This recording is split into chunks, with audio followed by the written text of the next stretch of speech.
Good morning, Drive Time. My name is Emily Burnett, and I'm here today with Clay Scheitzock. And you have asked, and we're here to answer all of your questions about the use of social media.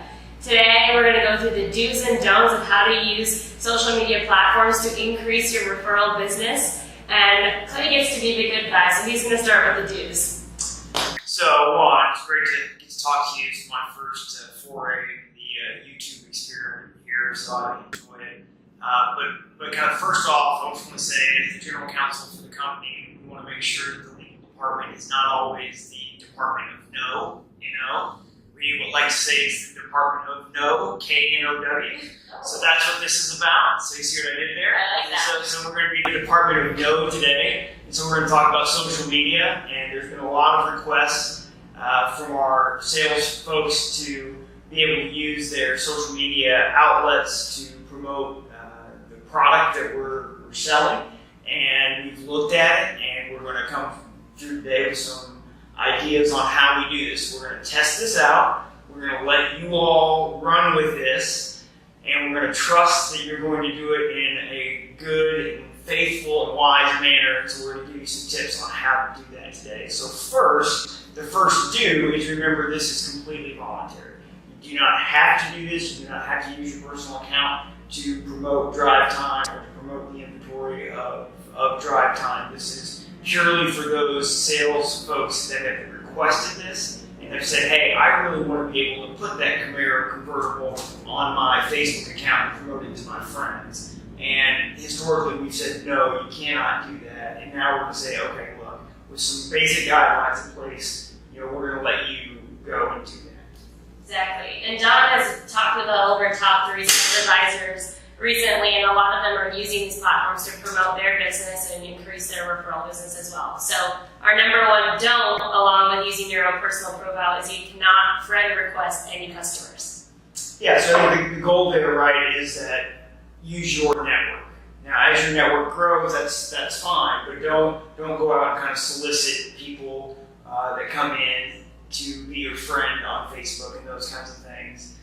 General rule for me is if I'll let you into my house, you can be my Facebook friend. So that's just kind of my rule. And so, whoever your current network is, use that to promote what you're doing. And then kind of what on the do side you can do is post pictures of inventory, of the dealership itself, of yourself with the inventory, those kinds of things. Just kind of promote your product of what you're out there selling. So I think that's a good place to start. Yes, and we do ask that you don't post any pictures of customers.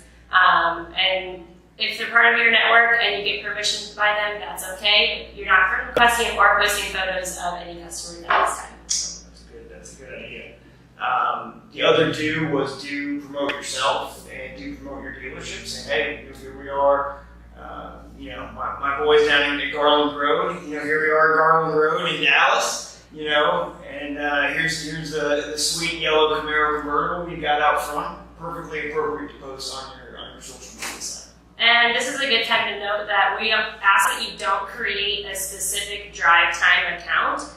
Use your personal one that you already have going. But we ask that you make sure that you're not posting any politically, socially, or racially charged content on your personal account while representing Drive Time at the same time. Yep, and that goes with the do, which is do use good judgment, right? Which is you're responsible for what you post on your site, and obviously it's on the internet, will be reviewed, so anything you post should reflect the qualities and culture of Drive Time that we want out there. Exactly. And no negative talk about Drive Time either. That's a big one.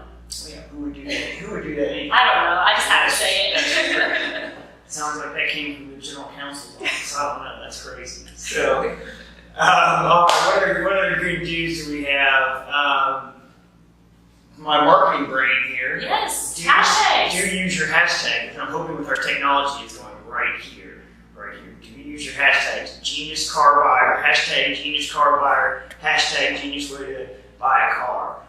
Use that to promote the brand. That's what we've heard from feedback from the top sales agents that have said, hey, where I've used this has been very successful, and here's the kind of things that we've done, and kind of use that brand consistency to drive that message. Yeah, and those hashtags, if they're used across the country, can be very powerful. People can click on them and feel that drive time community from across the country as well. And finally, our last don't is do not personally address any customer complaints or anything regarding the loan performance of the customer. You can forward those directly to CRD and Bridgecrest. Yeah, and so that's a great one. And so do forward any complaints that you have over to CRD. Don't engage to the extent you get a customer who may have had a bad experience, although we don't want that to ever happen. Just make sure we get those folks to the right people. Don't engage with them on social media. That never ends well, as you guys know. Let our social media team kind of engage there and go to delight that customer and solve any issues that they may have. And finally, don't discuss price or terms or negotiate on your social media accounts. You can direct them directly to the Drive Time website. That is probably the biggest don't. There are actually state laws out there, depending on where you are, that prohibit you from engaging in pricing discussions or saying that you have lower prices or things like that. So just stay away from that. There's no need to even get into that. Let's just sell it. If you want to put pictures of the product up there, put pictures of the cars up there, great. Don't worry about pricing. Get them into the dealership, and you guys can close them when they get in there. So that describes the new social media process here. I think it's going to be useful for all of our sales folks to go and leverage their social media outlets to grow their network, to grow their footprint, grow their ability to sell to customers, and to get our brand out there. It's a great way to move from kind of the middle sales guy to the top sales guy at your dealership, and we think we'll see a lot of great growth in that area. I do want to caution, as the general counsel, be responsible when you're doing this. Be smart when you're doing this. I know you all will, and I think this will be a great exercise, a great way for you guys to grow your personal brands and grow your networks. Great. Thanks, Clay.